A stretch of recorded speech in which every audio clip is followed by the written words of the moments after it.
Hi guys, let's welcome you guys back to another video of Read with Melanin. Like I said in the last video, y'all gonna see me in the same outfit because I'm bulk recording on Super Bowl Sunday and I'm trying to keep myself accountable. With that being said, today's video are books that are coming out in the month of February that I'm interested in reading. Now, if you guys have not seen me do these kind of videos before, when I was consistent last year, I would give you like 10 to 12 books that I was interested in that were coming out in the month of February. This is not to say that these are all the books that I'm interested in. These are just 10 of them that I feel like other people might actually be interested in. I create a full list every year and I haven't quite figured out a way to share this list without creating a blog. And I don't really feel like creating a blog. So I just like making these videos to share with you guys. So this book comes out February 2nd, and that means it's already come out. By the time you're seeing this, it's already come out. And it is Spring Awakening by J.S. Jasper. This is a sports romance, and I know J.S. Jasper has done another book. I think it's on my Kindle Unlimited. I haven't read it yet, to be honest. I'm really in like a suspense mood, so it's got to be suspenseful. But here's the premise. It says, Molly spent most of her life thinking her dream job didn't exist. Now she's about to start working on the PR for the local rugby team she's supported since childhood and wonder if she's just got lucky. The Tulshire Titans have had a Hollywood-style rise to fame. Well, just above the local level fame. But that's still pretty impressive for their small town. Molly knows she can get them further if she keeps her head down. Then Molly runs into her favorite player on her first day. He's a pretty boy that the papers say won't settle down, and she's a girl who wants commitment. So why is he so determined to take over all her thoughts? And then it says, Zach fought his way through hurdles to get where he is today, and he did it alone. The Titans only made it to the National League because of him. Now Zach has his sights set on the premiership, and he'll do whatever it takes to get there. He doesn't care what he leaves behind, because Tulshire can never be home, or has never been home. So, obviously, that's the premise. I'm intrigued. I think the cover is really cute. The girl having purple hair, I was like, yeah, I'm going to read it because it looked cute, basically. Another book that I am interested in reading that comes out, it came out February 4th, and I picked it because of the cover. I'm not going to hold y'all. It's Illusions of Fire by Nisha Sharma.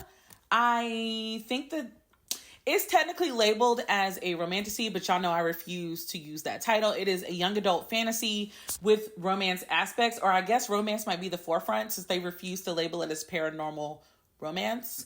But let's read the premise.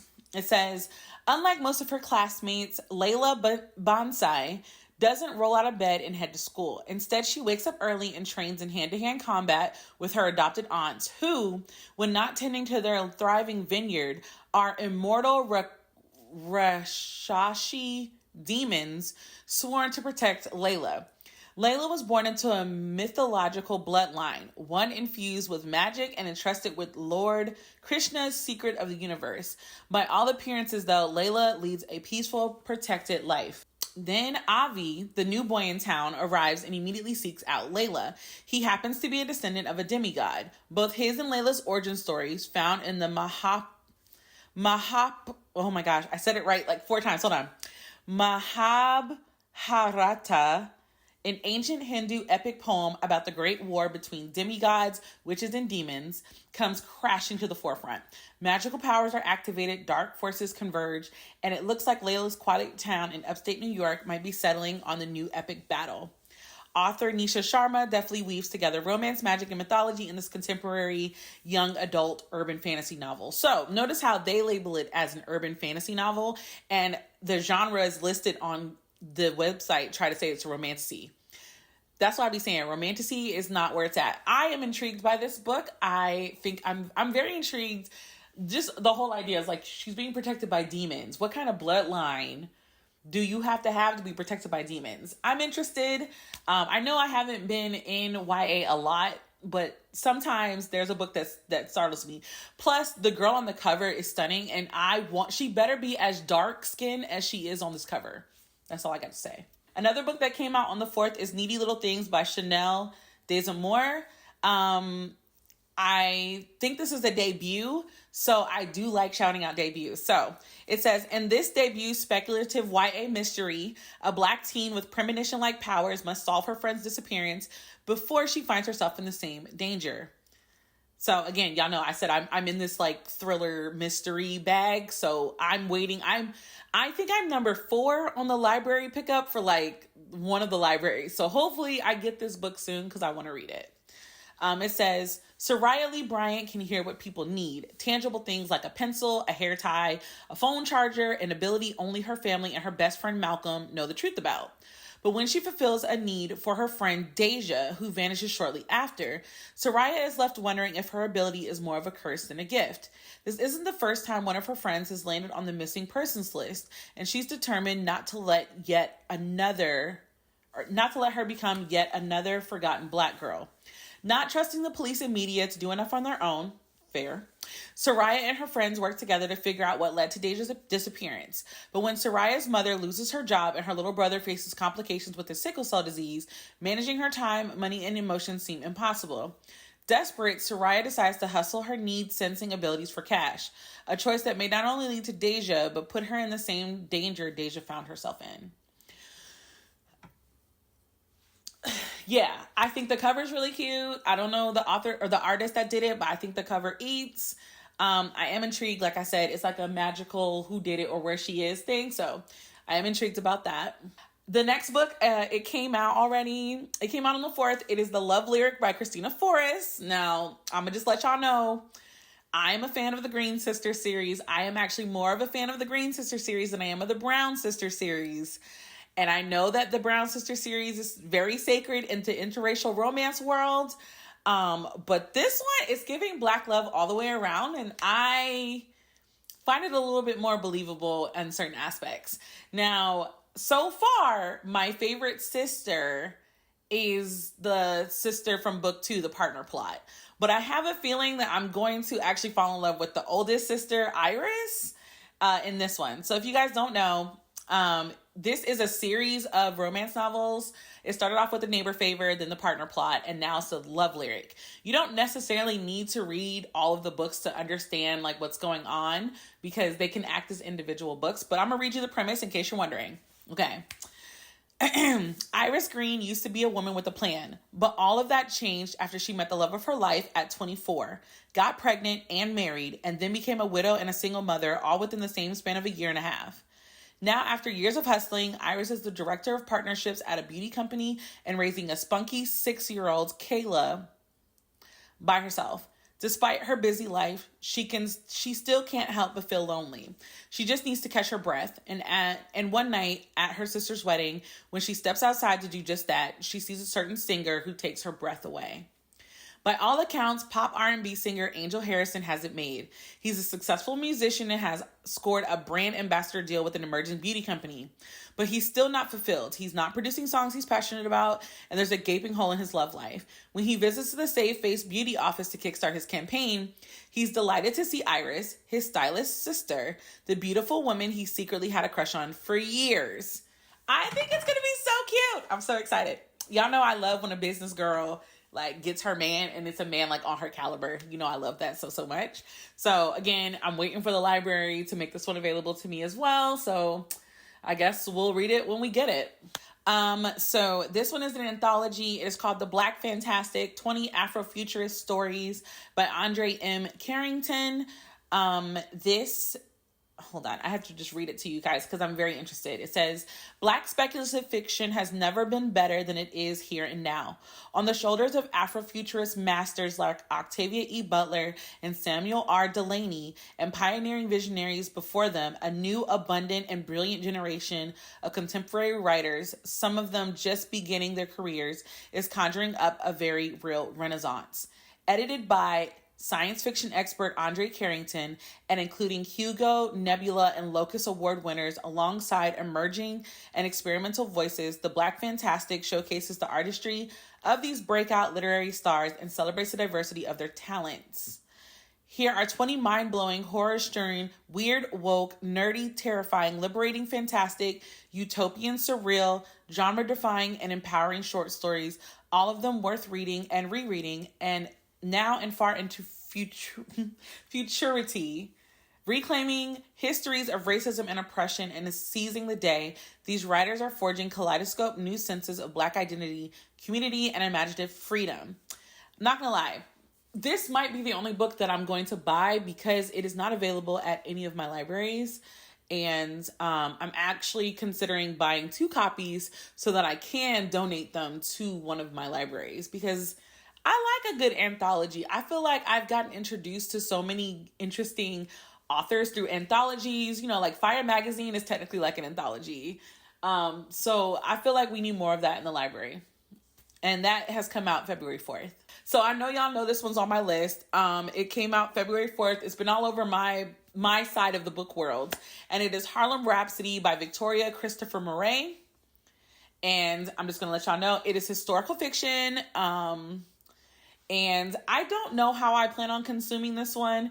On one hand, I'm kind of getting a vibe of maybe I might try to look for it in audiobook form, but I don't know. We'll see. So it says, in 1919, as civil and social unrest grips the country, there is a little corner of America, a place called Harlem, where something special is stirring.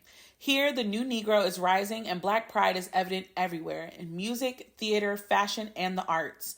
And there on stage in the center of the Renaissance is Jessie Redmond Fawcett, the new literary editor of the preeminent Negro magazine, The Crisis.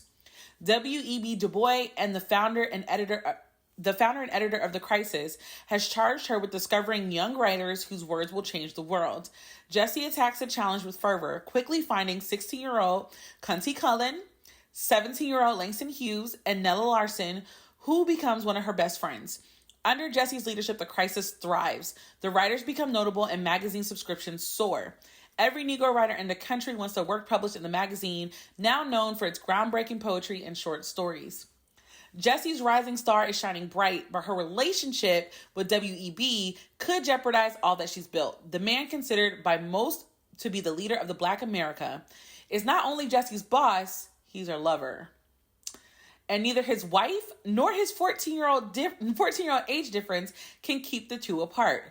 Their torrid and tumultuous affair is complicated by a secret desire that Jessie harbors to someday herself become the editor of the magazine, a position that only W.E.B. has held. I don't know. You know, it's giving drama. It's giving, kind of wish this was a little mini series because I would love to watch it. But like I said, very intrigued to read it. It's already out. So if you've read it, let me know what you think. So this book comes out February 11th, and it is Skin or Kin or Skin. I don't really know which way we want to read this. This is actually young adult poetry. It is listed in the young adult fantasy poetry realm. So I've read plenty of E.B. Zilboy's books. I'm happy to see that they're back writing. It says, from award-winning New York Times bestselling author E.B. Zilboy comes her groundbreaking contemporary fantasy debut, a novel in verse based on Caribbean folklore about the power of inherited magic, and the price we must pay to live the life we yearn for. 15-year-old Marisol is the daughter of a Sokoyant. I don't know how to say that word. Sokoyant. Hold on. It's called Sokoyant. And according to the internet, because I'm not even going to sit here and pretend like I know what's going on, it is... Oh my gosh, phone, please. It is a shape-shifting, blood-sucking hag in Caribbean folklore. Okay, so... Oh, well, that changes. Okay, well, she's the daughter of a blood-sucking... What is it called? It is a shape-shifting, blood-sucking hag. Okay. Every new moon, she sheds her skin like the many women before her, shifting into a fireball witch who must fly into the night and slowly sip from the lives of others to sustain her own. But Brooklyn is no place for the fireball witches with all its bright lights, shut windows, and locked bolt doors. While Marisol hopes they would leave their old traditions behind when they immigrated from the islands, she knows this will never happen while she remains ensnared by the one who keeps her chained to her magical past, her mother. 17-year-old Genevieve is the daughter of a college professor and a newly minted older half-sister of twins. Her worsening skin condition and the baby's constant wailing keeps her up at night when she stares at the dark sky with a deep longing to inhale it all. She hopes to quench the hunger that gnaws at her, one that seems to reach for some memory of her estranged mother. When a new nanny arrives to help the twins, a family secret connecting her to Marisol is revealed, and Jen begins to find answers to question why she hasn't thought to ask. Both the girls soon discover that the very skin keeping their flames locked beneath the surface may be more explosive to the relationship around them than any ancient magic. Yeah, that's all I got. I'm intrigued. This next book also comes out February 11th, and I'm just now realizing that it is a part of a series. It's Frenemies with Benefits by Cynthia Williams. Or Cynthia Williams. I don't know. Don't know how to pronounce. Apparently it's a part of the Peachtree Cove series. So I wonder, do I need to read the other books in this series before I read this one? Would love to know that, because sometimes it's just like from the same world. It's got it's got a 0.5, a 1, a 2, and then a 2.5. Okay, I might read all of them, but I'm gonna read the premise to this one. So it says, for a place that just won an award for Best Small Town, Peachtree Cove sure has a big rumor mill. And Tracy Thompson is tired of being at the center of it. She's worked hard to make her bed and breakfast a success, only to have her soon-to-be ex's very public affair with her business partner result in a shocking pregnancy and the biggest scandal around. If the whole town is going to talk no matter what she does, maybe it's time that Tracy stop trying to be perfect. Maybe she should start doing things for herself, like having a little fun. And Brian Nelson, the sexy nursery owner who supplies plants for all her events, is more than willing to help. Listen, I would love to find a guy who loves plants and is fine. I think that's interesting. Like I said, the premise of it is cool. I'm using Goodreads to read these off to y'all, and I didn't realize that it was a whole series. So good to know. I will keep that in mind. This next book comes out on the 13th of February, and it is called The Rewrite by Lizzie Demilola Blackburn. It says, Timmy and Wale meet in London. They flirt, date, meet each other's friends. Then Wale dumps Timmy to go to Love Villa. Instead of giving into the heartbreak, Timmy throws herself into her dreams, writing. She's within touching distance of a book deal that would solve all her problems, but publishers keep passing on her novel and bills still have to be paid. So when the opportunity to ghostwrite a celebrity autobiography arises, Timmy finds herself accepting. And of course, the celebrity turns out to be Wale. Has too much time passed, or just enough to spark a whole new kind of relationship? It says that it's enemies to lovers, but I'm like, is it not just exes? Or would this not be labeled as second chance because they've already dated? I don't know. Either way, it comes out February 13th. I'm sure you'll enjoy it.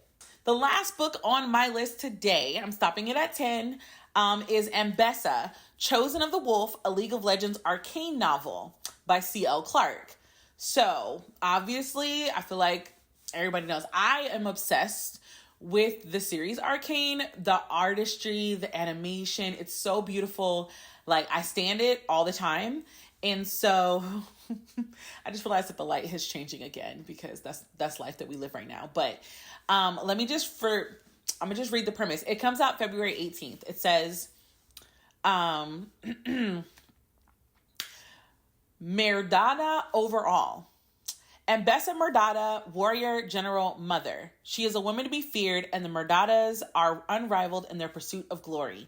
She has led conquest and army. She has slain legendary beasts. She has made grave sacrifices in her ascent up the ranks, and for this she was rewarded. She entered the realm of death and was granted a vision of herself upon the throne of the vast Noxan Empire.